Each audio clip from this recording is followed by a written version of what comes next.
Hello friends, welcome back to the channel. मेरे लगी है बहुत तेज़ भूख और खाने में है नहीं कुछ, तो मैं जा रहा हूँ कलेजी बनाने के लिए। हालांकि मुझे बनाना नहीं आता है, फिर भी ट्राई करते हैं, देखते हैं कैसी बनती है।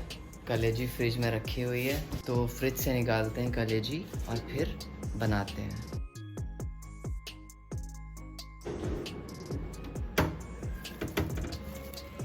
फ्रीज़र में एकदम बर्फ़ जमा हुआ है, तो इसलिए कलेजी तो निकल नहीं रही है। तो अभी पहले फ्रिज को ऑफ़ करेंगे, फिर वेट करेंगे ताकि जो है बर्फ़ पिघल जाए। उसके बाद कलेजी निकालेंगे एंड फिर बनाएंगे। ये देखिए एकदम फ्रीज़र जमा हुआ है और ये कलेजी रखी है और ये बिल्कुल नहीं निकल रही है, बिल्कुल हिल ही नहीं रही है। निकल आई, निकल आई, निकल आई। तब इसको पहले बाहर निकालेंगे, इसको धोएंगे। काफ़ी इंतज़ार के बाद कलेजी को मैंने फ्रिज से निकाल लिया है। एक्चुअली फ्रीज़र में बर्फ़ जमा हुआ था बहुत ज़्यादा, तो इस वजह से जो कलेजी थी उसमें चिपक गई थी। तो उसके बाद जब मैंने फ्रिज को ऑफ़ किया, जो फ्रीज़र का बर्फ़ था वो पिघला और फिर उसके बाद कलेजी जो है वो निकल आई। मुझे लगा था बहुत ज़्यादा निकलेगी, बट ये तो बहुत ज़रा सी निकली।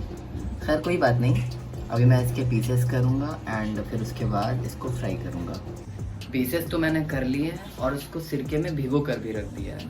अब थोड़ी देर वेट करूँगा, फिर उसके बाद उसको फ्राई करूँगा, फिर देखता हूँ कैसी बनी है। अब मैं जा रहा हूँ कलेजी फ्राई करने के लिए। इसमें मैं सिर्फ मिर्चा डालूँगा और एंड में नमक डालूँगा। आप देखिएगा कि इसकी शक्ल कितनी अच्छी होगी और इसका टेस्ट भी बहुत अच्छा होगा। तो भाई कलेजी बनके एकदम तैयार हो चुकी है। It is looking so delicious.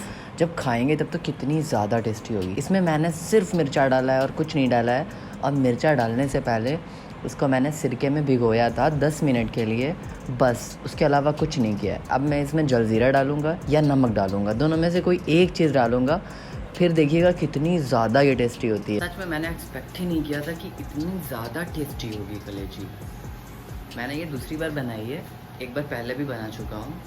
तो उस टाइम पे भी अच्छी बनी थी, बट काफ़ी दिन पहले बनाई थी तो मुझे इतना ज़्यादा याद नहीं है। लेकिन आज जो बनाई मज़ा आ गया। तो अगर आप लोग भी ट्राई करना चाहते हैं तो आप लोग भी ट्राई कर सकते हैं। बस आपको याद ये रखना है कि पहले 10 मिनट तक की सिरके में भिगोना है कलेजी को, उसके बाद आपको फ्राई करना है। लेकिन नमक नहीं डालना है, नमक लास्ट में ही डालना है। तो आप लोग भी ट्राई करिएगा। उम्मीद है आपको ये ब्लॉग पसंद आया होगा। अगर पसंद आया हो तो इसको लाइक करिए, चैनल को सब्सक्राइब करिए। Thank you so much for watching.